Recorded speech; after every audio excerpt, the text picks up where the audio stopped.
তাহলে কিয়ামতের ময়দানে সূর্যটা কত কাছাকাছি চলে আসবে। নবীজি বলে সূর্যটা মাথার মুঠো মাছ চলে আসবে। সূর্যের তাপে মাথার মগজগুলো টকবক টকবক করতে থাকবে, ভাতের মারের মতো উতলাইতে থাকবে। আল্লাহু আকবার। সূর্যের তাপে মাটিগুলা তামার মতো হয়ে যাবে, তামার মাটি হয়ে যাবে। মানুষগুলা দাঁড়ায় থাকতে পারবে না, মানুষগুলা অস্থির হয়ে যাবে। সবাই দৌড় মারবে, পয়গম্বর আদম নবীর কাছে যায় বলবে, ও আল্লাহর নবী, ও আদম নবী, আপনি একটু মালিকের কাছে সুপারিশ করেন, মালিক যেন আমাদের সুপারিশের কাজ, বিচারের কাজটা করে ফেলে, হিসাবের কাজটা করে ফেলে। আমরা প্রয়োজনে জাহান্নামে যাওয়া লাগলে জাহান্নামে যাব, জান্নাতে যদি উপযোগী হয় জান্নাতে যাব, কিন্তু আর দাঁড়ায় থাকতে পারি না,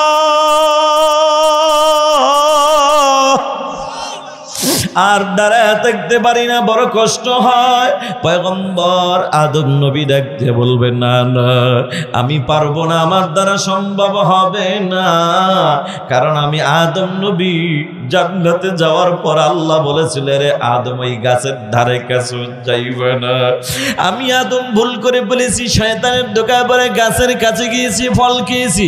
আল্লাহ যদি আমাকে প্রশ্ন করে, রে আদম, আরে অন্যের ব্যাপারে সুপারিশ পরে করবো, আগে নিজের হিসাব দাও, আমি আদম ধরা খেয়ে যাব, পারবো না। এবার সব মানুষগুলা চলে যাবে, মানুষগুলা পয়গম্বর নূহ নবীর কাছে চলে যাবে।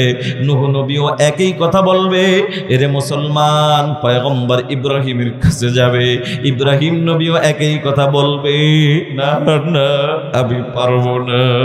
পয়গম্বর মুসা নবীর কাছে যাবে, তিনিও বলবেন, না না, আমার সাহস হয় না।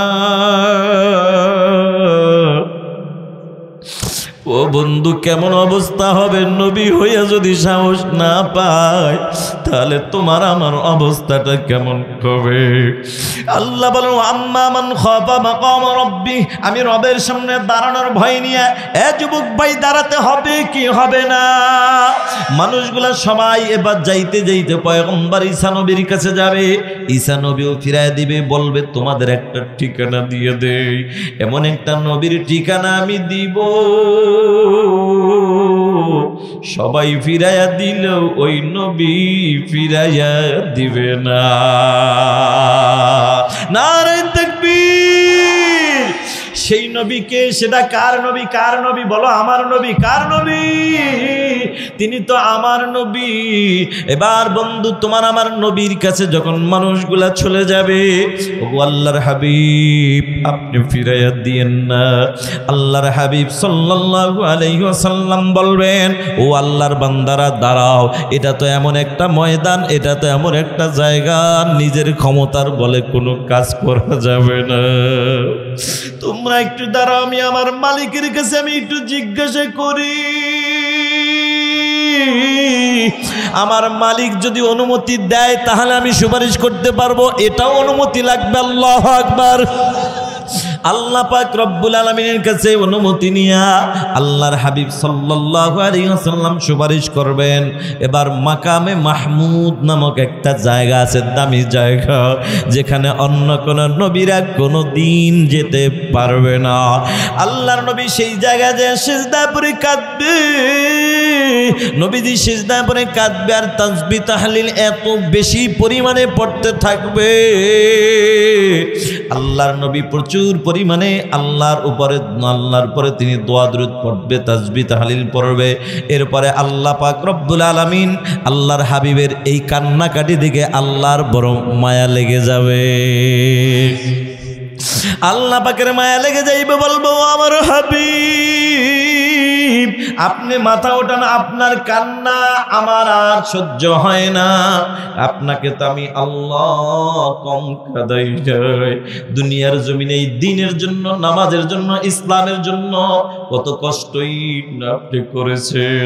আপনার উম্মতকে কালিমার দাওয়াত দিতে যাইয়া ওই মক্কার জমিনে কত কাফের বেঈমানেরা আপনাকে পাথরের আঘাত করে করে আপনার শরীর থেকে রক্ত ফলাইছে। তায়েফের ময়দানে আপনার রক্তগুলো ঝরতে ঝরতে আপনার জুতা মোবারক পর্যন্ত আটকায় গেছে। আল্লাহর নবী তায়েফের ময়দানে ওই ছোট্ট ছোট্ট বাচ্চাদের পাথর আঘাতের নবীজি তো বেহুশ হয়ে পড়ে গেলেন। আল্লাহর নবী জমিনে পড়ে গেলেন, নবীজি দাঁড়ায় থাকতে পারে না। ও মুসলমান, পানির পিপাসায় কাতর হয়ে গেল। এদিকে আল্লাহর ফেরেশতারা, পাহাড়ের নিয়োজিত ফেরেশতারা এসে বলে, ওগো নবী, আপনি যদি অনুমতি দেন আমরা এই দুই পাহাড় দিয়া চাপা দিয়া এদেরকে ধ্বংস করে ধ্বংস করে দিব। তোমার আমার মায়ার নবী কেমন নবী দেখো। নবী ডাক দিয়া কয়, না রে না না, তোমরা খবরদার এদেরকে চাপা দিও না, এদেরকে মাইরো না। ওরা আমারে মারছে, আমি নবী সহ্য করলাম আর দোয়া করে গেলাম। ওরা হয়তোবা কবুল না করলো, ওদের সন্তানগুলা হয়তোবা দিনের পথে আসতে পারে। খবরদার তোমরা ওদেরকে মাইরো না। নবীর এত মায়া, এত মায়া। আল্লামা শেখ সাদি রহমতুল্লাহি আলাইহি বলেন, আল্লাহ পাক রব্বুল আলামিন মোহাব্বত নামক, ভালোবাসা নামক নিয়ামতটাকে আল্লাহ সৃষ্টি কইরা 99 ভাগ মায়া আর মোহাব্বত, ভালোবাসা আল্লাহ নিজের কাছেই রেখে দিয়েছেন, আর বাকি থাকে 1 ভাগ। আল্লামা শেখ সাদি রহমতুল্লাহি আলাইহি বলেন, 1 ভাগ মায়া আর মোহাব্বতটাকে আল্লাহ আবার 100 ভাগ কইরা 99 ভাগ মায়া আল্লাহ তাআলা তার বন্ধু জনাবে মুহাম্মদুর রাসূলুল্লাহ সাল্লাল্লাহু আলাইহি ওয়াসাল্লামকে দান করেছেন। সুবহানাল্লাহ। মায়ার নবীকে দান করেছেন, আর বাকি থাকে 1 ভাগ। এই 1 ভাগ মায়া তামাম পৃথিবীর সমস্ত মাখলুককে আল্লাহ দান করলেন, তবে সবচেয়ে বেশি মায়া রেখেছেন যিনি, তিনি কে? হাদিস থেকে 2টি হাদিস আপনাদের মাঝে পেশ করে, যেহেতু আমার অনেক মা বোনেরা আছে তাদেরকে টার্গেট করে একটা হাদিস আপনাদের মাঝে পেশ করেছি। তো আমার তেলাওয়াতকৃত আয়াত হাদিসের উপর ইখলাসের সাথে আমলের নিয়ত আল্লাহ তাআলা আজকের আলোচনা করা এবং শোনার তৌফিক আমাদের সবাইকে দান করুক, আমিন। ভাইয়েরা আমার, আমি যেই আয়াতে কারিমা তেলাওয়াত করেছি, আয়াতটা বলার সাথে সাথে একটি আওয়াজ হবে। কিসের আওয়াজ? তাকবীরের আওয়াজ দেওয়া যাবে তো ইনশাআল্লাহ। আল্লাহু আকবার মানে আল্লাহ সবচেয়ে বড়। আল্লাহ বড়, আল্লাহ বড় না ছোট? বড়কে বড় বলতে অসুবিধা আছে, এজন্য আগে একটু টেস্ট হয়ে যাক। বিসমিল্লাহির রহমানির রহিম।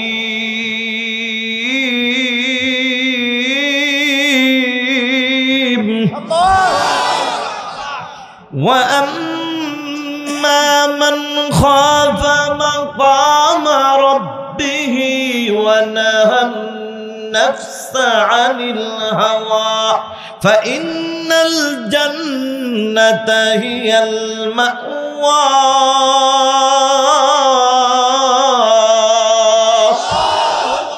আল্লাহ তাআলা বলেন, আম্মা মান খাফা মাকামা রাব্বি, আমি রবের সামনে দাঁড়ানোর ভয় নিয়া, ওয়া নাহান নাফসা আনিল হাওয়া, নিজের নফসটাকে যে পবিত্র রাখবা, আত্মাটাকে পবিত্র রাখা মানে গুনাহমুক্ত রাখা। আল্লাহ বলেন আত্মাটাকে যে গুনাহমুক্ত রাখবা, পবিত্র রাখবা, আল্লাহ বলেন ফাইন্নাল জান্নাতা হিয়াল মাওয়া, নিশ্চয়ই তার ঠিকানা হলো মালিকের জান্নাত। সুবহানাল্লাহ। এবার দেখতে চাই আল্লাহর তৈরি জান্নাতে কে কে যেতে চাই? নারায়ে তাকবীর। বাবাজিরা হাত নামান। যারাই জান্নাতে যাওয়ার আশা নিয়ে হাত জাগাইলাম, আমরা সবাই কিন্তু জানি হাত জাগায় জান্নাত পাওয়া যাবে না। জান্নাতে যদি যেতে চাও তাহলে জান্নাতে যাওয়ার জন্য কিছু কাজ করার দরকার আছে না নাই? বাবাজিরা মনে করেন আমি ঢাকা যাব, আপনি মনে করেন চট্টগ্রাম যাবেন। এখন এই আপনাদের এই বাটাজোর থেকে আপনি যদি টিকিট কাটেন, কাউন্টারে যাইয়া যাবেন ঢাকা, কিন্তু টিকিট কাইটা বৈশা রয়েছেন চট্টগ্রামের টিকিট কাইটা। এবার বন্ধু মনে করলেন চট্টগ্রামের টিকিট কাইটা, অথবা আপনি যাইবেন ঢাকা, টিকিটও কাটছেন ঢাকার, কিন্তু আপনি ইচ্ছা কইরেই যদি আপনি চট্টগ্রামের গাড়ির সিটে বসে যদি তসবিহ একটা হাতে নিয়ে জিকির করেন, ঢাকা ঢাকা ঢাকা ঢাকা, জিকির করতে করতে করতে করতে মুখ দিয়ে ফেনা বাইরে যাইব, দম শেষ হয়ে যাইব, মাগার ঢাকা কোনোদিন যাওয়া যাবে না। যেই জন্য বন্ধুরা আমার, ঢাকার টিকিট কেটে যেমন চট্টগ্রামের গাড়ির সিটে বসে জিকির করে কোনোদিন যেমন ঢাকা পৌঁছানো যাবে না, ঠিক মুসলমান জান্নাতে যাওয়ার জন্য হাত জাগায়া আশা নিয়া ফজরের নামাজ না পইরা, জোহর না পইরা, আসর না পইরা, আল্লাহ তাআলার হুকুম না মাইনা, কসম আল্লাহর কোনোদিন জান্নাতের আশা করা যায় না। ঈমান আনছেন তো একদিন জান্নাতে যাবেন, তবে শাস্তি তো ভোগ করা লাগবে। আমরা তো জাহান্নামে একটা মিনিটের জন্য যেতে চাই না, আমরা তো মরণের পর থেকে জান্নাতের নিয়ামত ভোগ করতে চাই। কি বলেন, ঠিক কিনা? এজন্য বাবাজিরা আমার, ও বন্ধু, আল্লাহ তাআলা গোটা জগৎটাকে, দুনিয়া আখিরাত উভয় জগৎটাকে আল্লাহ তাআলা বিশ্ব জগৎ বলে একটা ঘোষণা দিয়েছেন। এই বিশ্ব জগৎটাকে আল্লাহ তাআলা আবার তিনটা ভাগ করেছেন। একটা জগতের নাম হইল জান্নাত, আর একটা জগতের নাম, বন্ধু, একটা জগৎ আছে, কথা বলেন না স্টেজে বাবা, আমার খেল ছুইটা যায় তখন। এই ওয়াজগুলা একটা কথা আবার 10 বার বলা লাগে, তারপর খেল আসে না। আমার খুব মাইন্ডটা অন্যরকম, একটু শব্দ হইলে আমি পারি না। প্রয়োজনে তাকে খানার জন্য ডাকলে স্লিপ লেখেন, লেখা সভাপতি সব খাইতে আসেন, কিন্তু মুখে বললেন না বাবা, মেসেজ দেন মোবাইলে। এখন তো মেসেজ বুড়ারাও বোঝে, তখন ঠিক কি না, মোবাইল ল্যাপের তলে যে মেসেজ করে সব বোঝে, হিসাব ভান ধরে, এত ভিতরে কিন্তু বুড়ারাও অনেক কিছু বোঝে, তখন ঠিক কি না। টাচফোন চালায় অনেক মুরব্বীরা, কিন্তু আপনাকে বাবুগঞ্জ তো না, আমি ওই টাকার কথা কইতেছি। এদিকে আসেনি, এদিকে যারা আছে এরা আবার অন্যটা বোঝে। ওই আজান শুনলে অনেক দোকানদার আছে, এরা বাবুগঞ্জ থানা না, আমাকে মুলাদি থানার কথা কইতেছে, আপনারা পুরানো মাইন্ড করেন না। ওই জায়গায় দেখছে অনেক সময় আজানের পরে চার দোকানে বসে পাড়ের উপর পাও থিয়া ডান হাতের চিপার মধ্যে একটা মোমবাতি নিয়ে এমন জোরে টান দেয়, মনে হয় পালসার হুন্ডা দিয়ে ধোয়া বই রায়, আছে না নাই?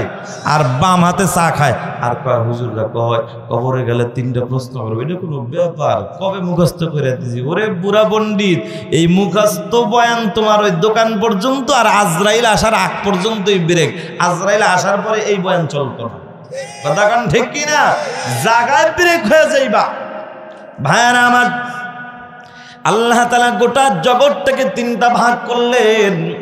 একটা জগৎ আছে, যেই জগতের মধ্যে সুখ আর সুখ, সুখ আর সুখ, দুঃখ বলতে কিছু নাই। বলেন তো জ্ঞানী লোকেরা, শিক্ষিত ভাইরা, মুরব্বীরা, বলেন না জগৎটার নাম কি?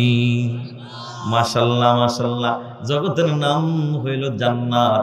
আর একটা জগৎ আছে বাবা, যেখানে দুঃখ আর দুঃখ, সুখ বলতে কিছু নাই।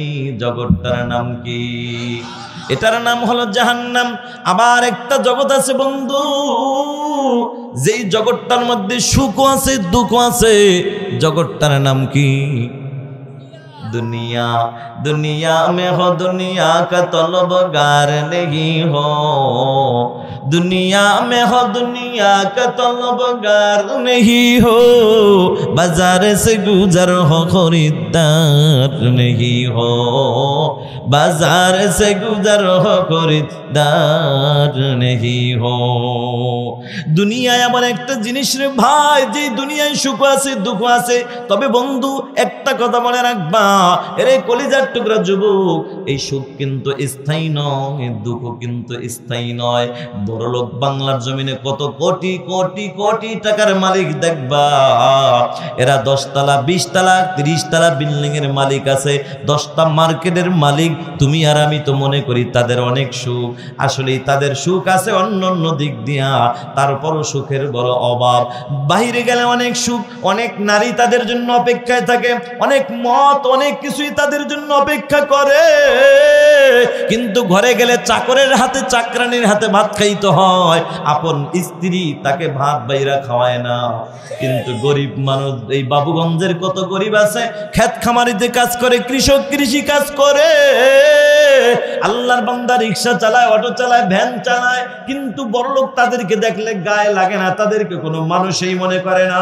কসম আল্লাহ, এরা যে কতটা শান্তিতে আছে এটা এটা ওই বড়লোক কোটি টাকার মালিক জানে না।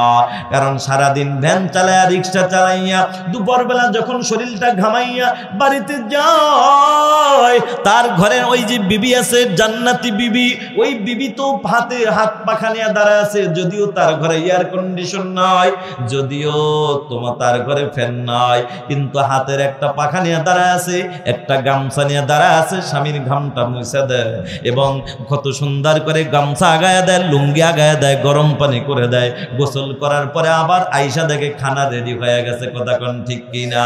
এর চাইতে সুখ পৃথিবীর জমিনে আর কিছু হতে পারে না। এই জন্য দুনিয়ার জমিনে সুখ আর দুঃখ এটা কিন্তু দুটোটাই আছে, তবে সুখটাও স্থায়ী নয়, দুঃখটাও স্থায়ী নয়। এই জন্য বাবাজিরা আমার, আল্লাহ তাআলা বলেন ওয়া আম্মা মান খাফা মাকামা রাব্বিহি, আমি রবের সামনে দাঁড়ানোর ভয় নিয়া, ওয়া নাহান নাফসা আনিল হাওয়া, নিজের নফসটাকে যে পবিত্র রাখবা। বাবাজিরা আমি জানতে চাই, বলো না আল্লাহর আদালত আমাদের একদিন দাঁড়াতে হবে কি হবে না? বাবাজিরা আমার, শুধু কি হবে, কেমন ভাবে দাঁড়াইতে হবে, কি অবস্থায় দাঁড়াবো, কোন হালাতে দাঁড়াবো, কতদিন দাঁড়াবো? দেখো আল্লাহর নবী আম্মা জান আয়েশা সিদ্দিকা রাদিয়াল্লাহু তাআলা আনহার সামনে বয়ান করেন, ও আয়েশা, কিয়ামতের ময়দানে মানুষগুলা দাঁড়ায় থাকবে কত বছর জানো? বলে না না, বলে একটানা 50,000 বছর দাঁড়ায় থাকবে। আল্লাহর নবী কথাটা বলার পরে আম্মা জান আয়েশার চোখে পানি,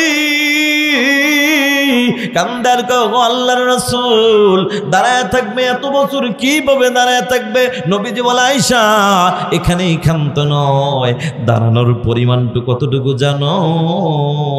দাঁড়ানোর জন্য দুটি পায়ের তালু রাখতে যেই পরিমাণ জায়গার প্রয়োজন হয় এতটুকুই পাবে জায়গা, এর চাইতে বেশি জায়গা পাবে না।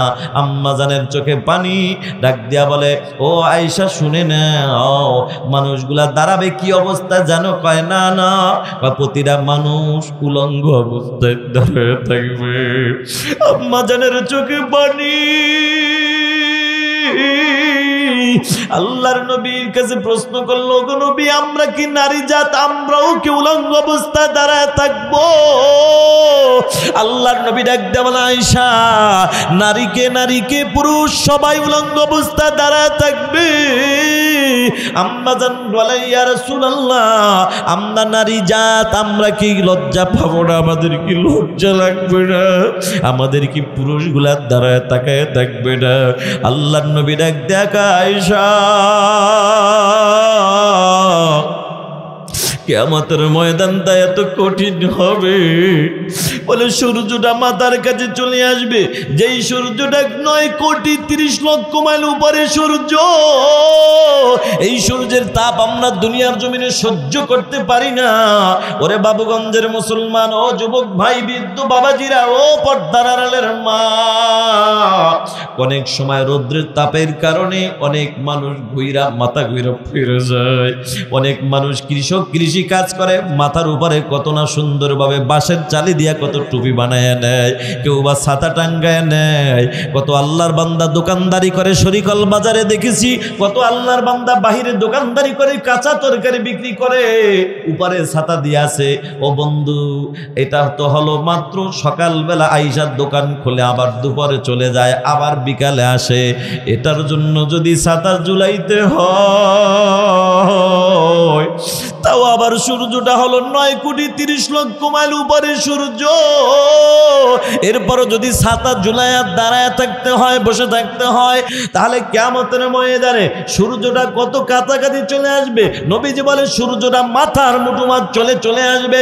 সূর্যের তাপে মাথার মগজগুলো টকবক টকবক করতে থাকবে, ভাতের মারের মতো উতলাইতে থাকবে। আল্লাহু আকবার। সূর্যের তাপে মাটিগুলা তামার মতো হয়ে যাবে, তামার মাটি হয়ে যাবে। মানুষগুলা দাঁড়ায় থাকতে পারবে না, মানুষগুলা অস্থির হয়ে যাবে, সবাই দৌড় মারবে। পয়গম্বর আদম নবীর কাছে যায় বলবে, ও আল্লাহর নবী, ও আদম নবী, আপনি একটু মালিকের কাছে সুপারিশ করেন, মালিক যেন আমাদের সুপারিশের কাজ, বিচারের কাজটা করে ফেলে, হিসাবের কাজটা করে ফেলে। আমরা প্রয়োজনে জাহান্নামে যাওয়া লাগলে জাহান্নামে যাব, জান্নাতে যদি উপযোগী হয় জান্নাতে যাব, কিন্তু আর দাঁড়ায় থাকতে পারি না,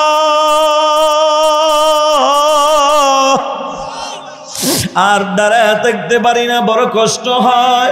পয়গম্বর আদম নবী ডাকতে বলবেন, না না, আমি পারবো না, আমার দ্বারা সম্ভব হবে না, কারণ আমি আদম নবী জান্নাতে যাওয়ার পর আল্লাহ বলেছিল, রে আদম ওই গাছের ধারে কাছে যাইবে না।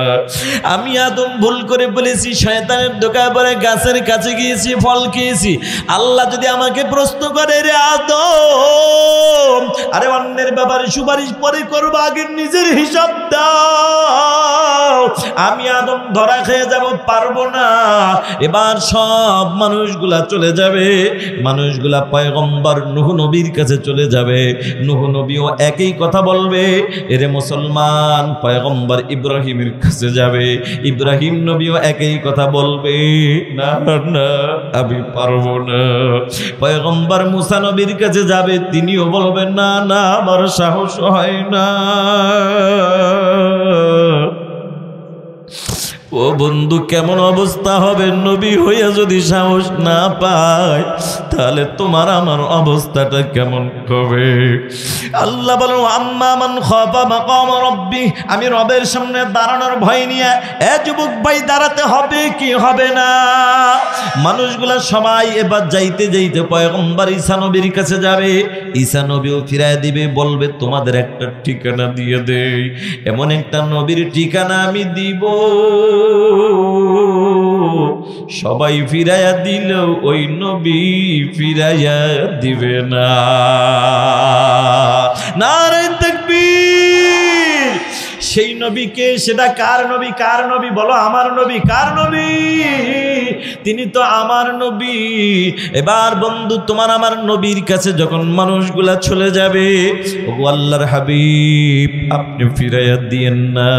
আল্লাহর হাবিব সাল্লাল্লাহু আলাইহি ওয়াসাল্লাম বলবেন, ও আল্লাহর বান্দারা, দাঁড়াও, এটা তো এমন একটা ময়দান, এটা তো এমন একটা জায়গা, নিজের ক্ষমতার বলে কোনো কাজ করা যাবে না, তোমরা একটু দাঁড়াও, আমি আমার মালিকের কাছে আমি একটু জিজ্ঞাসা করি। আমার মালিক যদি অনুমতি দেয় তাহলে আমি সুপারিশ করতে পারবো, এটাও অনুমতি লাগবে। আল্লাহু আকবার। আল্লাহ পাক রব্বুল আলামিনের কাছে অনুমতি নিয়া আল্লাহর হাবিব সাল্লাল্লাহু আলাইহি ওয়াসাল্লাম সুপারিশ করবেন। এবার মাকামে মাহমুদ নামক একটা জায়গা আছে, দামি জায়গা, যেখানে অন্য কোন নবীরা কোনো দিন যেতে পারবে না। আল্লাহর নবী সেই জায়গায় যে সিজদা পড়ে কাঁদবে, নবীজি সিজদা পড়ে কাঁদবে, আর তাসবিহ তাহলিল এত বেশি পরিমাণে পড়তে থাকবে, আল্লাহর নবী প্রচুর পরিমাণে আল্লাহর পরে তিনি দোয়া দরুদ পড়বে, তাসবিহ তাহলিল পড়বে। এরপরে আল্লাহ পাক রব্বুল আলামিন আল্লাহর হাবিবের এই কান্নাকাটি দিকে আল্লাহর বড় মায়া লেগে যাবে। আল্লাহ পাকের মায়া লেগে যাইবে, বলবো, আমার হাবিব, আপনি মাথা ওঠান, আপনার কান্না আমার আর সহ্য হয় না। আপনাকে তো আমি আল্লাহ কম কাঁদাই নাই। দুনিয়ার জমিনে এই দ্বীনের জন্য, নামাজের জন্য, ইসলামের জন্য কত কষ্টই না আপনি করেছেন। আপনার উম্মতকে কালিমার দাওয়াত দিতে যাইয়া ওই মক্কার জমিনে কত কাফের বেঈমানেরা আপনাকে পাথরের আঘাত করে করে আপনার শরীর থেকে রক্ত পালাইছে। তায়েফের ময়দানে আপনার রক্তগুলো ঝরতে ঝরতে আপনার জুতা মোবারক পর্যন্ত আটকায় গেছে। আল্লাহর নবী তায়েফের ময়দানে ওই ছোট্ট ছোট্ট বাচ্চাদের পাথর আঘাতের নবীজি তো বেহুশ হয়ে পড়ে গেলেন। আল্লাহর নবী জমিনে পড়ে গেলেন, নবীজি দাঁড়ায় থাকতে পারে না। ও মুসলমান, পানির পিপাসায় কাতর হয়ে গেল। এদিকে আল্লাহর ফেরেশতারা, পাহাড়ের নিয়োজিত ফেরেশতারা এসে বলে, ওগো নবী, আপনি যদি অনুমতি দেন আমরা এই দুই পাহাড় দিয়া চাপা দিয়া এদেরকে ধ্বংস করে ধ্বংস করে দিব। তোমার আমার মায়ার নবী কেমন নবী দেখো। নবী ডাক দিয়া কয়, না রে না না, তোমরা খবরদার এদেরকে চাপা দিও না, এদেরকে মাইরো না। ওরা আমারে মারছে, আমি নবী সহ্য করলাম আর দোয়া করে গেলাম। ওরা হয়তোবা কবুল না করলো, ওদের সন্তানগুলা হয়তোবা দিনের পথে আসতে পারে। খবরদার তোমরা ওদেরকে মাইরো না। নবীর এত মায়া, এত মায়া।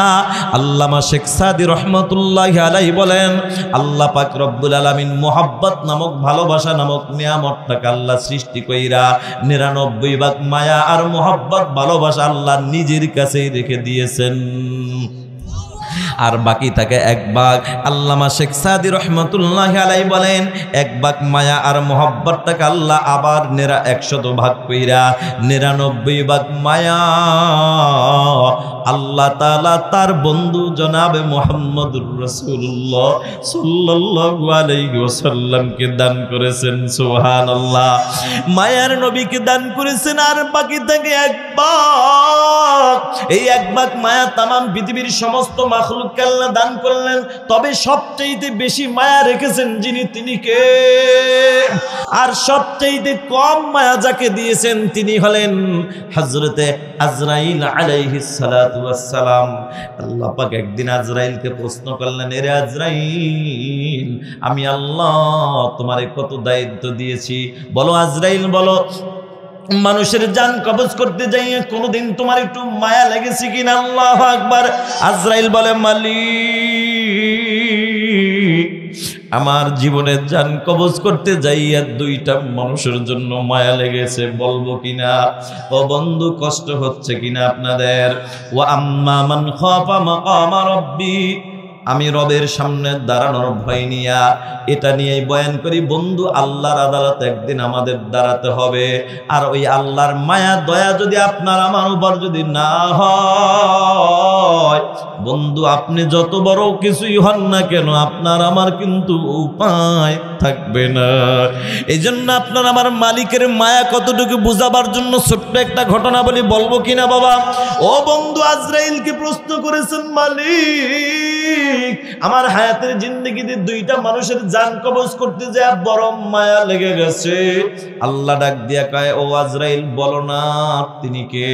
আল্লাহ তো সব জানেন, সব বোঝেন, তারপরও গোটা পৃথিবীর মানুষদেরকে শুধু বুঝাবার জন্য প্রশ্ন করলেন।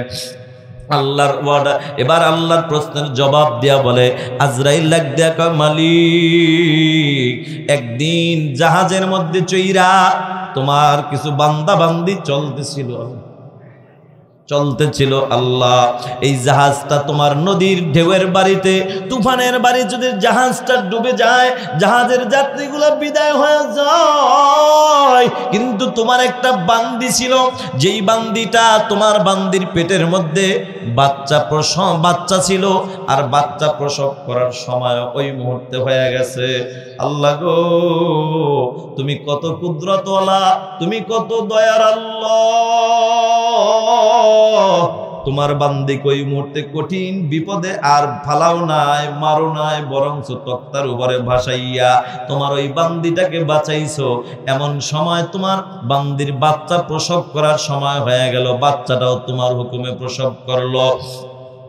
সন্তান ভূমিষ্ঠ হওয়ার পরে এখন মা সন্তান যখন কান্না করে ক্ষুধার যন্ত্রণায়, মা সন্তানের মায়া পইরা সন্তানটাকে মায়ের স্তনের দিকে মুখটা লাগায় দুধ পান করাবে। কিন্তু ও মালিক, মা যখন সন্তানের মায়া পইরা মায়ের স্তনের দিকে আস্তে আস্তে মুখটা নিবে, এমন সময় তুমি আমাকে অর্ডার করেছে, রে আজরাইল,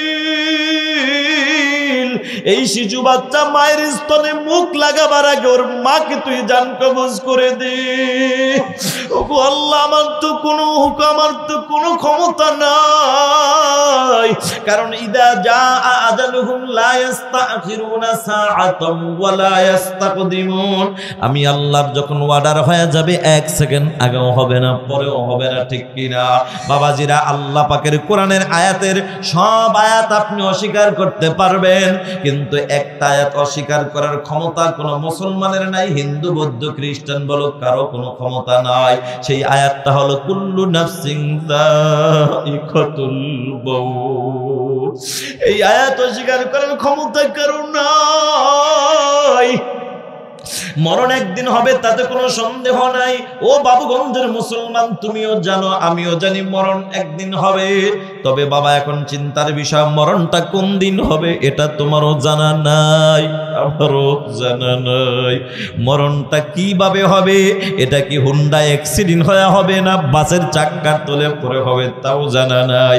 নাকি আমার মসজিদে যাইয়া আল্লাহর কুদরতি কদমে সিজদা দিয়া হবে, জানা নাই। নাকি বিশ্ব ইস্তেমার ময়দানে যাইয়া হবে, না চরমোনায় যাইয়া হবে, সারসিনা যাইয়া হবে, কারো জানা নাই। এজন্য সবসময় ভালো লোকদের সোহবতে থাকার দরকার, ভালো ভালো স্থান বাইছে নেওয়ার দরকার, কথা বলো ঠিক কিনা? এই জন্য মুসলমান নবীর উম্মতের দল আল্লাহ বলে, ইয়া আইয়ুহাল্লাযীনা আমানুত্তাকুল্লাহ, ও ঈমানদাররা আমি আল্লাহকে ভয় করো, ওয়া কুনু মা'আস সাদিকিন। আল্লাহ বলে সাদিকিন যারা, সত্যবাদী যারা, তাদের সোহবত অর্জন করো।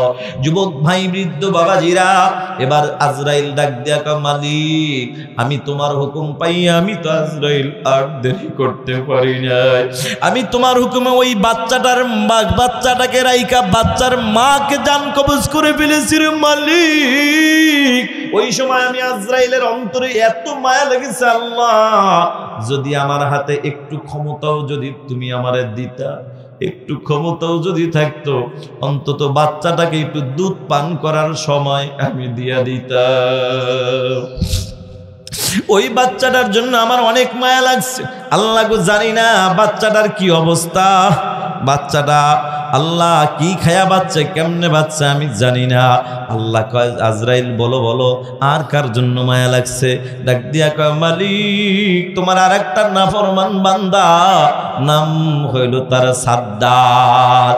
জীবনভর নাফরমানি করছে, গুনাহ করেছে, তোমার হুকুম মানে নাই। আল্লাহ তোমার নাফরমানি করে করে করে করে কাটাইয়া নিজেই জান্নাত বানাইছে, তোমার জান্নাতে যাবে না। আল্লাহ গো, ওই জান্নাতে যখন বানানো ক্লিয়ার হয়ে গেছে, এখন জান্নাতে যাওয়ার জন্য ঘোড়ার উপরে সওয়ার হইয়া এবার যাইতে যাইতে জান্নাতের গেটের কাছে যাইয়া একটা কদম ঘোড়া থেকে পাওটা জমিনের মধ্যে ফেলাইছে। এমন সময় তুমি আমাকে অর্ডার করেছো, এরে আজরাইল,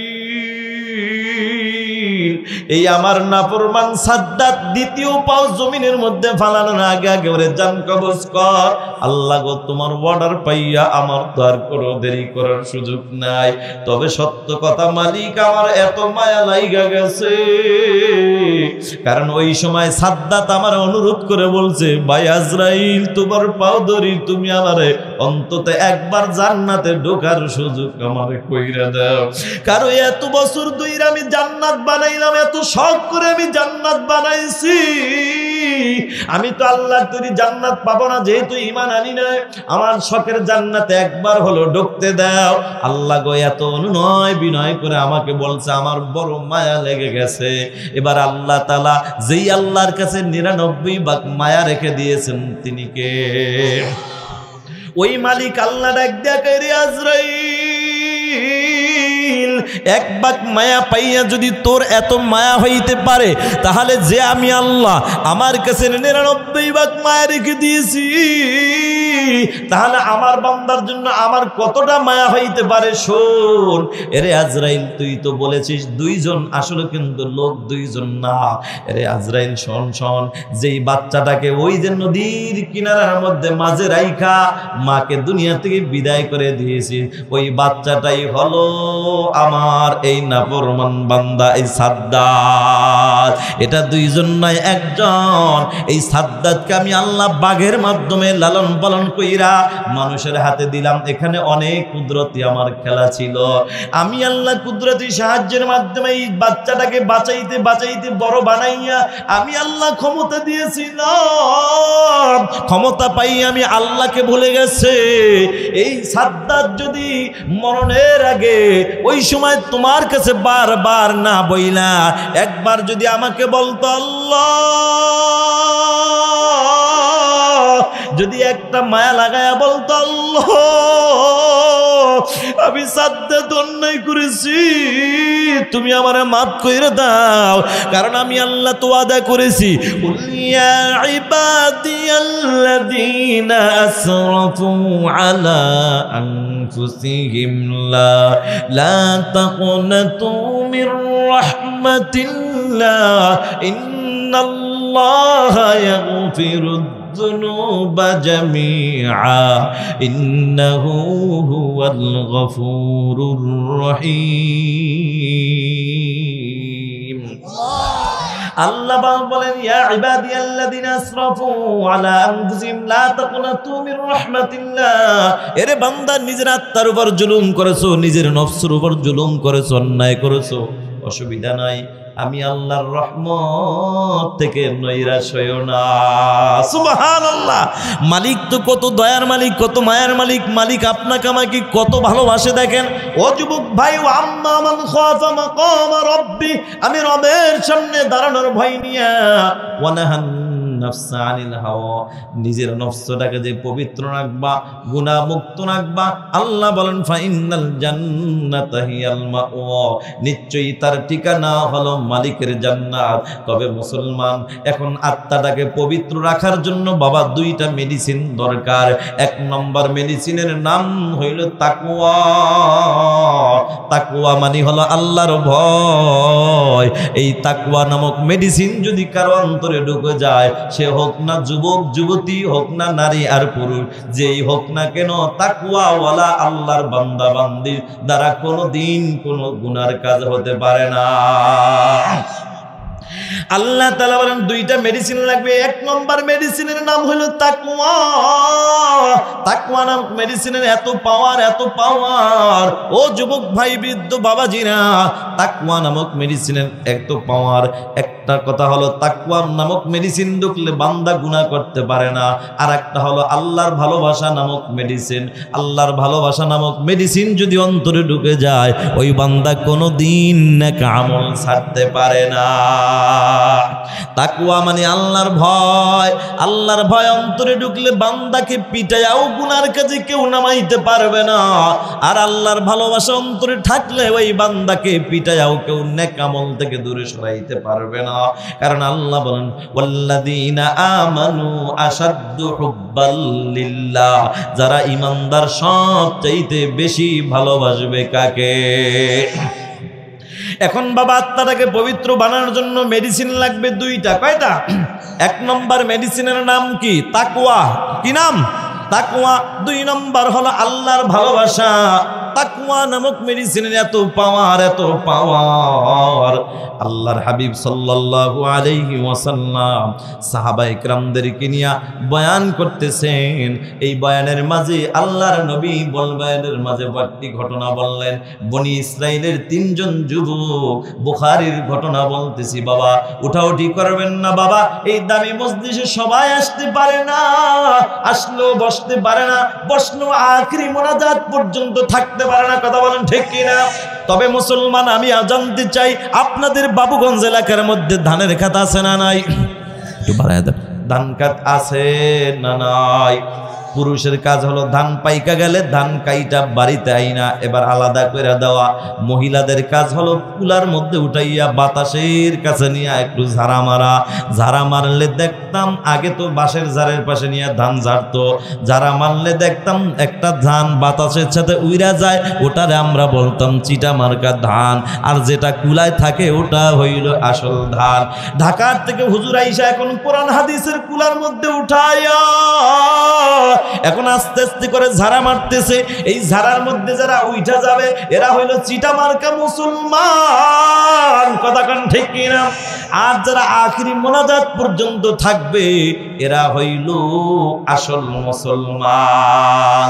মুসলমানি বুয়াদ গর্দান নেহাদান এনানে খুদ বদস্তে খাজাদান গর্ব সুরত আদমি ইনসাবুদে আহমদ আবু জহরান কে সাবুদে। যুবক ভাইয়েরা, বৃদ্ধ বাবাজিরা অনুরোধ করে বলে যাই, যুবক হায়াতের জিন্দেগির সময়টা তুমি একটু কাজে লাগাও। ওয়াজ মাহফিলে বসা বাবা এটা বড় ভাগ্যের ব্যাপার, সবাই বসতে পারে না। তোমার মতো কত যুবক যায় দেখো এখনো ব্রিজের উপরে দাঁড়ায় দাঁড়ায় মোবাইল টিপতেছে। আল্লাহ তো তোমারও পারতো ব্রিজের মধ্যে দাঁড় করে মোবাইল টিপাইতে।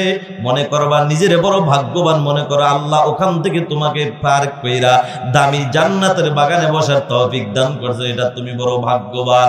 আর তোমরা যারা রাস্তায় দাঁড়ায় মোবাইল দূরের মধ্যে থাইকা বিভিন্ন ভাবে গল্পে লিপ্ত আছো, তোমরা নিজেকে যদি বুদ্ধিমান মনে করো, না না, তোমরা হইলা সমাজের মধ্যে সবচেয়ে বড় বোকা।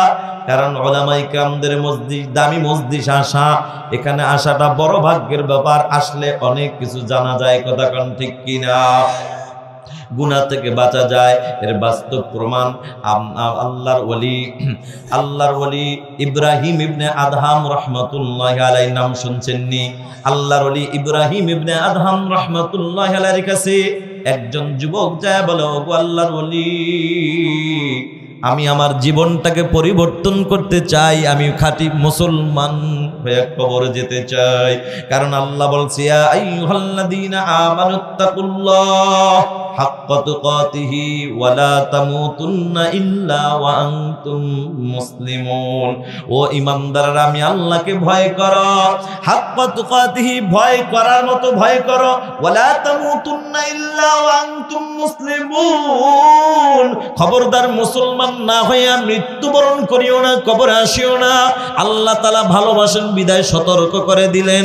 এ যুবক ভাই, যুবক যাইয়া ডাক দিয়ে বলে, ইব্রাহিম ইবনে আদহাম রাহমাতুল্লাহ আলাইহির কাছে যায় বলে, ওগো আল্লাহর ওলি, আমি খাঁটি আল্লাহর গোলাম হইয়া খাঁটি মুসলমান হইয়া কবরে যেতে চাই, পথ দেখায়া দেন। আমি গুনাহ থেকে কিভাবে বাঁচতে পারি এমন একটা পথ আমাকে দেখায়া দেন। সুবহানাল্লাহ। আপনাদেরও কি এরকম ইচ্ছা আছে না নাই? আছে? গুনাহ মুক্ত জীবন গড়ার ইচ্ছা কি আছে? আত্মাটাকে পবিত্র বানানোর ইচ্ছা আপনাদের আছে? দেখি তো কার কার আছে। নারায়ে তাকবীর। আল্লাহ আপনি কবুল করেন, আমিন। বাবাজিরা আমার হাত নামান। এবার বাবাজিরা আমি বলতেছি, ইব্রাহিম ইবনে আদহাম রাহমাতুল্লাহি আলাইহির কাছে যুবক যায়, ওগো আল্লাহর ওলি, গুনাহ থেকে কিভাবে বাঁচতে পারি এমন পথ আপনি আমাকে দেখায়া দেন। সুবহানাল্লাহ। ও যুবক ভাই, বৃদ্ধ বাবাজিরা, ও পর্দার আড়ালের মা, এবার যুবককে আল্লাহর ওলি ডাক দেখো, বাবা আমি তোমাকে 5টা উপদেশ দেব, যদি মানতে পারো তাহলে তুমি গুনাহ থেকে বাঁচতে পারবা। বলে 1 নম্বর উপদেশ হলো, বাবারে তোমার যদি গুনাহ করবার মন চায় তাহলে আল্লাহর দেওয়া রিজিক খাওয়া বন্ধ করে দাও। যুবক ডাক দেখো, গো আল্লাহর ওলি, আল্লাহর দেওয়া রিজিক ছাড়া আর তো কোনো রিজিক নাই, কথা বলেন ঠিক কিনা? এবার আল্লাহর ডাক দেখো, বাবা আল্লাহর দেওয়া রিজিক খাইবা আর আল্লাহর সাথে নাফরমানি করবা, তা তো হতে পারে না। যুবক কয়, হুজুর কথা তো ঠিক বলছেন। এরপরে ডাক দিয়া বললেন, বাবা শুনে নাও, দ্বিতীয় কথা হলো, তোমার এরপরেও যদি গুনাহ করবার মন চায় তাহলে আল্লাহর জমিন ছাইরা অন্য কোথাও যায় করবা। যুবক অবাক হইয়া ডাক দিয়া কবু, আল্লাহর ওলি, এটা তো আগেরটার চাইতেও বেশি জটিল। কারণ মানুষ না খায়া 1 দিন 2 দিন, বিপদে পড়লে 3 দিন 4 দিনও না খায়া থাকতে পারে সম্ভব, কিন্তু আল্লাহর ওলি, আল্লাহর জমিন ছাড়া একটা মানুষের 1টা সেকেন্ড থাকাও কোনো সম্ভব না। বাবুগঞ্জের যুবক ভাইরা এবার মনে মনে বলো, হুজুর তাহলে এই বাবুগঞ্জ ছাইরা আমি গুনাহ করব গরু নদী থানায় যাইয়া? বলো যুবক, বাবুগঞ্জ যেমন আল্লাহর জমিন, গরু নদীটা কার জমিন? বাদ দাও, গরু নদীও করবো না। এবার যদি বলো, হুজুর হুজুর আমি গুনাহ করব, আপনাদের মুলাদি থানায় যায় বলো যুবক, মুলাদি থানা এটা কার জমিন? তাহলে আল্লাহর জমিন ছাড়া আমাদের আর কারো কোনো জমিন নাই, আছে? এগুলা যত টাকা দিয়ে কিনি, দলিল পত্র কিনি, এগুলা সব নকল, সব নকল, এগুলা কিছুই না। আরে জায়গা জমিন তো দূরের কথা, ছেলে মেয়ে এগুলা কেউ আমার আপন না। আপনার আমার আপন যিনি, তিনি কে? এ দুনিয়ায় সবই পর, কবর যে তোর আসল ঘর, ঠিক কিনা? এ দুনিয়ায় সবই পর, কবর যে তোর আসল ঘর। কেমনে সেটায় থাকবি পরে, কেমনে সেটায় থাকবি পরে, শুধুই মাটির বিছানা। চিন্তা করে দেখো না কবরে কি যাইবা না, বলেন চিন্তা করে দেখো না কবরে কি যাইবা না। যেই কবরে আল্লাহ সারা বন্ধু কেহ থাকবে না, চিন্তা করে দেখো না কবরে কি যাইবা না। আজান কানে শুনিয়া কেমনে থাকো ঘুমায়া, আছে না নাই? আজান কানে শুনিয়া কেমনে থাকো ঘুমায়া, নামাজের লাগিয়া কি তোর মোটো মায়া লাগে না। চিন্তা করে দেখো না কবরে কি যাইবা না, চিন্তা করে দেখো না কবরে কি যাইবা না। যেই কবরে আল্লাহ সারা বন্ধু কেহ থাকবে না, চিন্তা করে দেখো না কবরে কি যাইবা না। ও তুই এই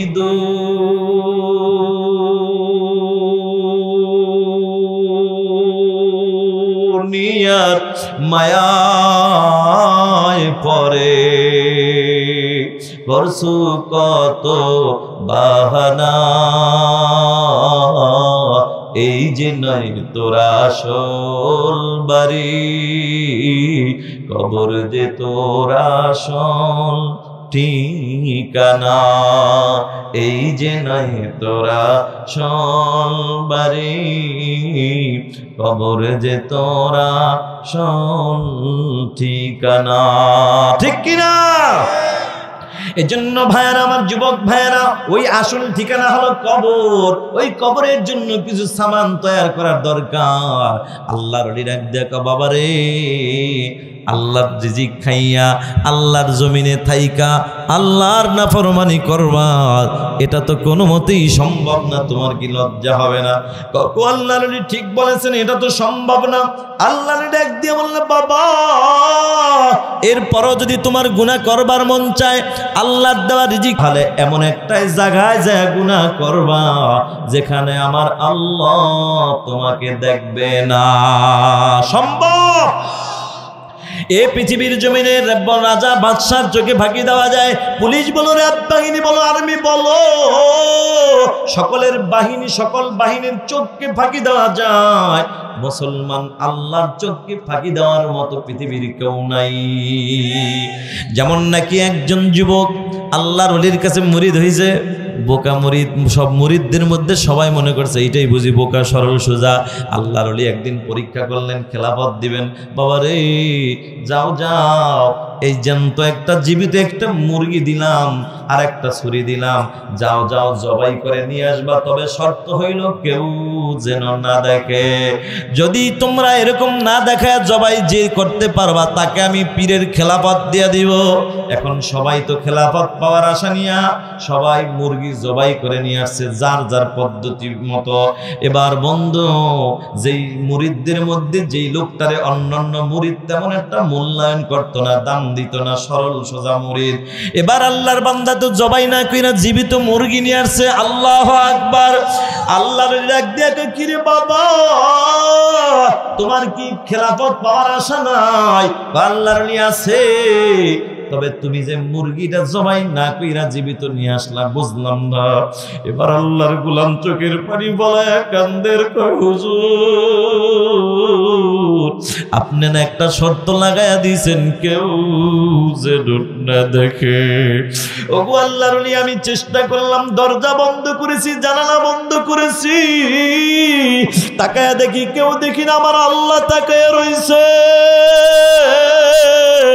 আমি হুজুর ল্যাপ কম্বল মুড়া দিলাম, জবাই দিব, সেখান থেকে আমার মাওলা তাকায় আছে। আমি পানির মধ্যে ডুব দিলাম, সেখানেও দেখি কেউ দেখে না, আমার আল্লাহ আমার দিকে তাকায় রইছে। এবার মুরিদের কথা শুই না, পীর সাহেব কা বাবারে আয় আয় আয়, আমি তোর মতো লোকেই খুঁজছিলাম, আয় আয়, এখানে খেলাফত পাওয়ার যোগ্য মুরিদ একমাত্র তুই। আল্লাহু আকবার। এ বাবা, খাজা মঈনুদ্দিন চিশতি রহমাতুল্লাহ আলাইহির একটা কথা মনে পড়ে গেছে। তার পীর খাজা ওসমান হারুনি রহমাতুল্লাহি আলাইহি তিনি একদিন মুরিদদেরকে পরীক্ষা করার জন্য বলেছেন। ডাক দিয়া বললেন, বাবারে আজকে আমি তোমাদেরকে পরীক্ষামূলক একটা কথা বলবার চাই। আগামীকাল আমি ওসমান হারুনির পিছনে যে ফজরের নামাজ জামাতে আদায় করবে, আমি দোয়া করব আল্লাহ তাকে জান্নাত দিয়া দিবে। তবে খবরদার বাবা, খবরদার, এই ঘটনা, এই খবরটা কাউকে বলতে পারবা না, যে বলবা সে জাহান্নামে যাইবা। এবার তো বন্ধু সবাই যার যার ঘরে যায় ঘুমায়, ফজরের নামাজ আগে আগে যায় জামাতে হাজির হবে, জামাত ধরবে। কিন্তু একজন আল্লাহর বান্দা যার নাম হলো খাজা মঈনুদ্দিন চিশতি রহমাতুল্লাহি আলাইহি, এ বাংলার জমিনে খাজার ভক্তের অভাব নাই। এরা হলো অন্ধভক্ত, খাজার আসল ইতিহাসই জানে না। কথা বলেন ঠিক কিনা? বাংলাদেশে বহু পাওয়া যায় খাজার ভক্ত, শুধু নামাজ পড়ে না, একত্র গাঞ্জা খায় প্রতিহত। কথা বলেন ঠিক কিনা? এরা গাছ খাজার ভক্ত না, এরা হলো ভণ্ড। কথা বলেন ঠিক কিনা? ও মুসলমান, খাজার অরিজিনাল ভক্ত কারা? খাজাকে অনুসরণ করে যারা। খাজার আদর্শ ছিল নবীজির আদর্শে আদর্শবান ছিল। খাজা মঈনুদ্দিন চিশতি রহমাতুল্লাহ আলাইহি, কষ্ট হইতেছে নাকি বাবা আপনাদের? এই বাবা, খাজা মঈনুদ্দিন চিশতি রহমাতুল্লাহ আলাইহি রাতের গভীরে ঘুমায় না, সারাটা রাত ঘুরে ঘুরে ঘুরে ঘুরে ঘুরে ঘুরে প্রতিটা উম্মতে মুহাম্মাদীর দরজার কিনারায় দাঁড়াইয়া ডাক দিয়া কাউরে, আল্লাহর বান্দারা ঘুমায়ো না, ঘুমায়ো না, প্রতিদিন তো ঘুমাও, অন্তত আজকের দিন ঘুমায়ো না, তাড়াতাড়ি রেডি হয়ে যাও, ফজরের নামাজ যদি খাজা ওসমান হারুনির পিছু পড়ো, আল্লাহ তোমাকে জান্নাত দিয়ে দিবে। এভাবে দাওয়াত দিয়ে দিয়ে পুরা এলাকা ঘুরে ঘুরে ফজরের সময় খাজা ওসমান হারুনি রহমাতুল্লাহি আলাইহি তাকায়া দেখে, কিরে খাজা ওসমান হারুনি তাকায়া দেখে, কিরে মসজিদটা পুরা মুসল্লিতে ভরপুর হয়ে গেছে। আল্লাহু আকবার। এবার খাজা ওসমান হারুনি রহমাতুল্লাহি আলাইহি নামাজের পরে ডাক দিয়া কয়, কিরে বাবা এমন কাজটা কে করলা? এক এক করে ডাক দিয়া কয়, বাবা তুমি করছো? কয়, না না ওগো আল্লাহর ওলি, আমি নিজে জামাত ধরার জন্য আগে আগে ঘুমাইছি, আবার আগে আগে ঘুম থেকে উঠাইছি। বাবা তুমি করছো, তুমি করছো? না না না না বলতে বলতে এবার খাজা মঈনুদ্দিনের কাছে আসছে। রে মঈনুদ্দিন, তুমি কি কাজটা করছো? মঈনুদ্দিন মাথাটারে নিচু কইরা কয়, ওগো আল্লাহর ওলি, আপনি আমারে মাফ করবেন, এই কাজটা আমি করে ফেলেছি। আল্লাহর ডাক দিয়া রে মঈনুদ্দিন, তোমার কি জাহান্নামের ভয় নাই? আমি না বলেছি খবরটা যে অন্যের কাছে বলবে সে জাহান্নামে যাবে? তুমি কি এই কথাটা শোনো নাই? খাজা মঈনুদ্দিন চিশতি রহমাতুল্লাহ আলাইহি ডাক দিয়া কও, আল্লাহর ওলি সব শুনেছি, বুঝেছি, বুঝা শুনাই আমি কাজটা করেছি। আমি চিন্তা করে দেখলাম আমার নবী দুনিয়ায় না,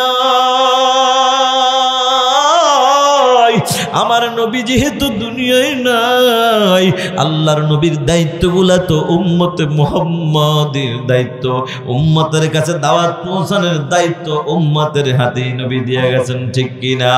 আল্লাহর নবী বলেন, উলামা ওয়ারাসাতুল আম্বিয়া, নবীর ওয়ারিস হলো হযরত উলামায়ে কিরাম।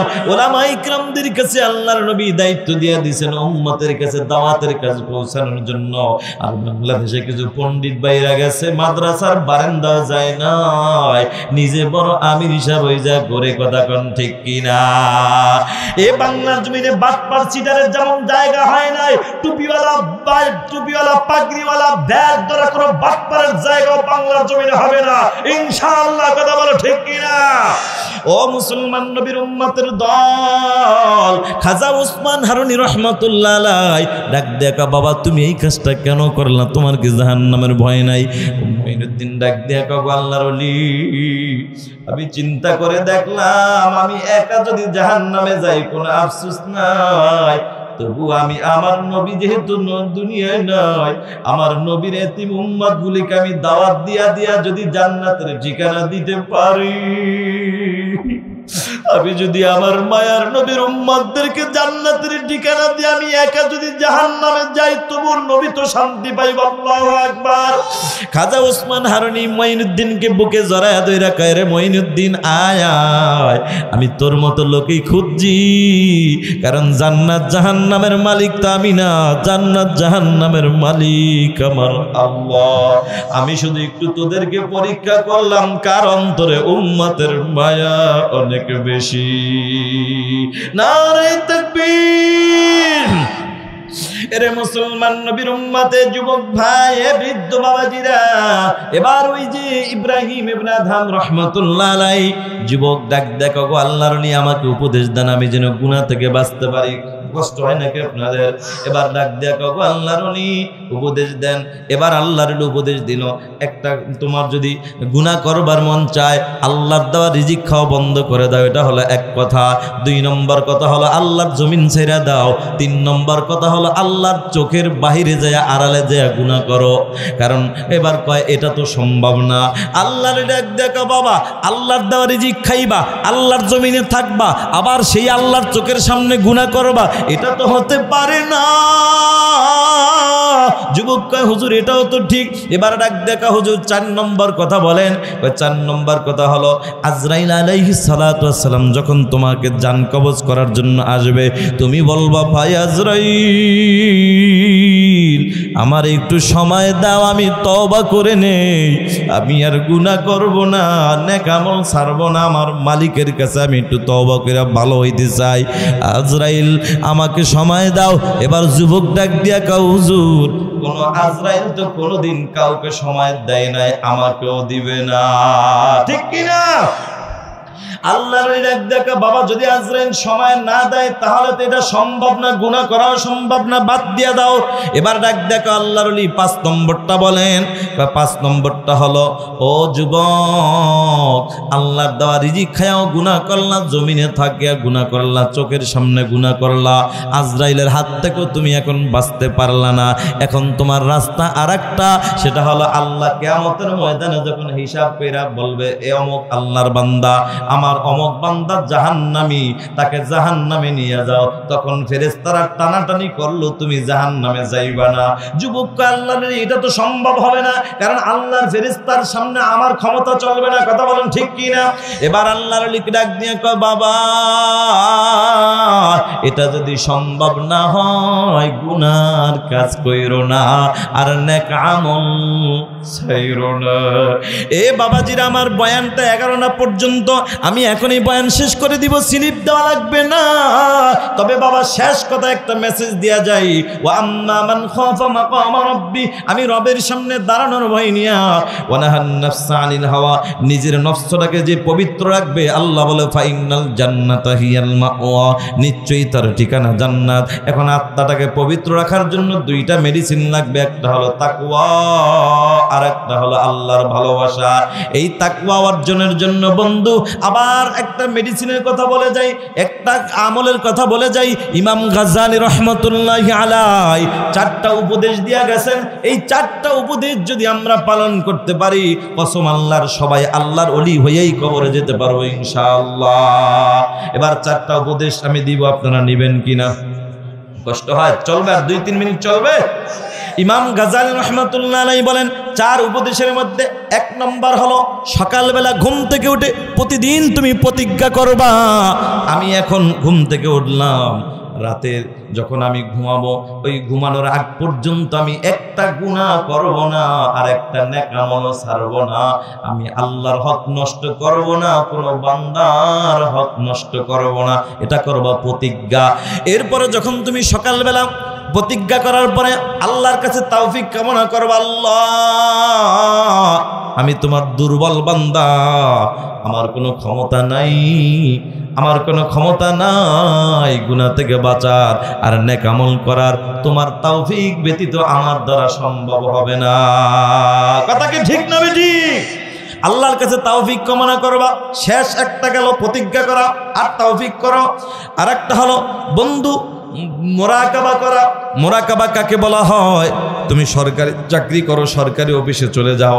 অফিসে যাওয়ার পরে তুমি যখন কাজে হাত দিবা, কাজে হাত দেওয়ার আগে ওই যে সকালবেলা প্রতিজ্ঞা করে বের হইছো, এখন নিয়ত করো, চিন্তা করো, হায় রে আমি না প্রতিজ্ঞা করছি গুনাহ করব না, এখন অফিসের যে কাজটা করতেছি এটা যদি আমি সঠিকভাবে এটা যে করতেছি এটা কি আসলেই সঠিক কিনা, আমি যে ব্যবসা করি ব্যবসায়িক ব্যবসাটা যে ওজনটা দিতেছি এটা কি আমি সঠিক না বেঠিক, এটা কি হালাল না হারাম, কারণ আমি তো প্রতিজ্ঞা করছি গুনাহ করব না, হারাম করব, হারাম খাবো না। তাহলে এখন তুমি এটার নাম হলো মুরাকাবা। আমি যে সকালবেলা যে প্রতিজ্ঞাগুলা করেছি এগুলা কি ঠিক আছে কিনা এটা চিন্তা করা, গবেষণা করা, এটার নাম হলো মুরাকাবা। এরপরে রাতের ঘুমের যখন সময় হয়ে যাবে এরপরে আপনি মুহাসাবা করবেন, এটার নাম হলো মুহাসাবা। সারাদিন সকালবেলা প্রতিজ্ঞা করছেন, ওটা প্রতিজ্ঞা করেছেন গুনাহ করবেন না, এখন মনকে বলেন মন আমি না বলছি গুনাহ করব না, তাহলে গুনাহ কয়টা করেছি আর কয়টা নেক আমল ছাড়ছি। এবার যদি দেখেন না না শয়তানের ধোঁকায় পড়ে গুনাহও কিছু করে ফেলেছেন, এবার নফসকে আপনি শাস্তি দেন, এটা হলো 4 নম্বর আমল। 4 নম্বর আমল নফসকে শাস্তি দেন, এই নফস তুই গুনাহ কেন করলি, এখন 8 রাকাত নফল নামাজ পড়বি, এটা তোর জরিমানা, এটা তোর শাস্তি। অথবা সারাটা রাত তাসবিহ নিয়ে আল্লাহর নামের জিকির করবি, অথবা তওবা করবি, এটাই হলো তোর শাস্তি। এভাবে প্রতিটা মানুষ যদি এই 4টা গুণ অর্জন করতে পারে, আমার মন বলে প্রতিটা মানুষ আল্লাহওয়ালা হয়ে যাবে। আউলিয়ারা কারে উকবা ইখতিয়ার, জাহেলারা কারে দুনিয়া ইখতিয়ার, মাইলে মোমেন সোয়ে মোমেন মিশাওয়াত, মাইলে কাফের সোয়ে কাফের মিশাওয়াত। এক জামানা সোহবতে বা আউলিয়া, বেহতরাত সাদ সালে তাআত বেরিয়া। ও নবীর উম্মতের দল, নবীর ছোট্ট একখানা হাদিস বলে শেষ করে দিচ্ছি। নবী বলে মুতু কবলা আন তামুতু, মরণের আগে একবার মরো। মরণের আগে একবার মরার অর্থ হলো, ব্যাখ্যা হলো উলামায়ে কেরাম 2টা ব্যাখ্যা করেছেন। একটা হলো আপনার নফস যে গুনাহ করতে চাই, নফসের খাহেসাত চাহিদা আপনি একদম পুরা ফিসায় দেন, এটারে একদম পুরা মাইরা ফালান, এটার নাম হলো মরা। আর একটা মরণের আগে মরার নাম হলো মরণের কথা বেশি বেশি করে স্মরণ করা। তাহলে যত ক্ষমতাই থাক, যত শক্তি থাক, যত লম্বা হন, যত শক্তিওয়ালা হন, মরণের কথা বারবার যদি স্মরণ করেন তারপরও নিজের কাছে নিজেকে দুর্বল মনে হবে। কথা কোন ঠিক কিনা? কারো বাড়ি মাথায় বাড়ি দিতে চিন্তা করবেন না, কারো জমি ঠগায় আপনি নিতে চিন্তা করবেন না। মরণের ভয় নাই বিদায় আজকে আমার দ্বারাই কাজগুলো সহজ। কথা কোন ঠিক কিনা? এ যুবক ভাই, নবীজি বলে ওয়াহাসিবু আনফুসাকুম ক্বাবলা আন তুহাসাবু, কিয়ামতের ময়দানের হিসাবের আগে নিজের হিসাবটা করে নাও। বাবাজিরা আমার, নবীর আরেকখানা হাদিস আপনাদের মাঝে পেশ করেছি। নবীজি বলেন ক্বালা রাসূলুল্লাহি সাল্লাল্লাহু আলাইহি ওয়াসাল্লাম, আল মারআতু ইযা সাল্লাত খামসাহা ওয়া সামাত শাহরাহা ওয়া হাসানাত ফারজাহা ওয়া আতাআত মা'লাহা দাখালাত মিন আই আবওয়াবিল জান্নাতি শাআত আও কামা ক্বালা নবী আলাইহিস সালাতু ওয়াস সালাম। নবীজি বলেন, ও নারীরা, আমার মা বোনদের ব্যাপারে হাদিসটা আমি তেলাওয়াত করেছিলাম। আল্লাহর নবী বলেন, ও নারীরা, তোমরা দুনিয়ার জমিনে যদি 4টা গুণ অর্জন করতে পারো, 4 গুণওয়ালা নারীর জন্য আল্লাহর তৈরি জান্নাতের 8টা দরজা আল্লাহ খুলে দিবেন। সুবহানাল্লাহ। বাবাজিরা আমার, এই ওয়াজটা বাড়ি নিয়ে যাবেন। 4 গুণ কি? 1 নম্বর গুণের নাম হলো পর্দা নাড়ালের মা। 1 নম্বর গুণের নাম হলো 5 ওয়াক্তের নামাজ। 2 নম্বর গুণের নাম হলো মাহে রমজানের রোজা। 3 নম্বর গুণের নাম হলো পর্দার আমল। আর 4 নম্বর গুণের নাম হইল স্বামীর খেদমত। এই 4 গুণওয়ালা যদি নারী হতে পারো রে মা, আল্লাহ ওয়াদা করেছেন আল্লাহর তৈরি জান্নাতের 8টা দরজা আল্লাহ খুলে দিবেন। সুবহানাল্লাহ। সামনে আসতেছে রমজান মাস, নারী আর পুরুষ সবার জন্য রমজানের প্রস্তুতি নেওয়া দরকার, ঠিক কি না? এজন্যই তো নবীজি রজব মাসে দোয়া করতেন, আল্লাহুম্মা বারিক লানা ফি রজব ওয়া শাবান ওয়া বাল্লিগনা রমাদান। আল্লাহ রজব এবং শাবানে বরকত দান করো, আর রমজান পর্যন্ত হায়াত, নেক হায়াত দান করো। আল্লাহ আমাদের কবুল করে, বলুন আমিন। বয়ান কম, ওয়াজ কম, আমল বেশি, কি বলেন? আল্লাহ কবুল করুক। এই যুব সমাজ এত সুন্দর আয়োজন করেছে, এই যুবকরা হঠাৎ করে আমার থেকে তারিখ নিছে, হঠাৎ, বেশি দিন আগের না। এই তারিখটা আবার অন্য এক জায়গায় দেওয়া ছিল, ডেটটা ক্যান্সেল হওয়ার পরে এখানে দিছি। এখানে দেওয়ার পরে এখান থেকে আরও 10-12 হাজার থেকে আসছে, আর দিতে পারেন, দিছি। এলাকার মানুষ ভালোবাসা দিছে, এটা আর কাটাকাটির সুযোগ নেই। তো আলহামদুলিল্লাহ আপনাদের ভালোবাসা আসলাম, এসে তো আপনাদের ভালোই লাগছে। আমি কিন্তু বড় মাঠ এটা আমার চাহিদা না, অনেক লক্ষ লক্ষ লোক এটা আমার চাহিদা না। আমার চাহিদা হলো শ্রোতা 5 জন হোক, তবে আদোবালা হোক, ওয়াজ শোনার মতো মনোযোগী হোক। কিন্তু এটা আমি পেয়েছি আপনাদের মাঝে আলহামদুলিল্লাহ। এই বাবুগঞ্জ থানার মুসলমান অনেক ভদ্রলোক, অনেক ভালো লোক, আদোবালা লোক, আপনারা আল্লাহ ওয়ালা লোক। আমি আপনাদের জন্য দোয়া করি, আল্লাহ আপনাদেরকে আল্লাহ পাকের খাঁটি গোলাম, নবীজির খাঁটি উম্মত হিসেবে আল্লাহ কবুল করুক, আমিন।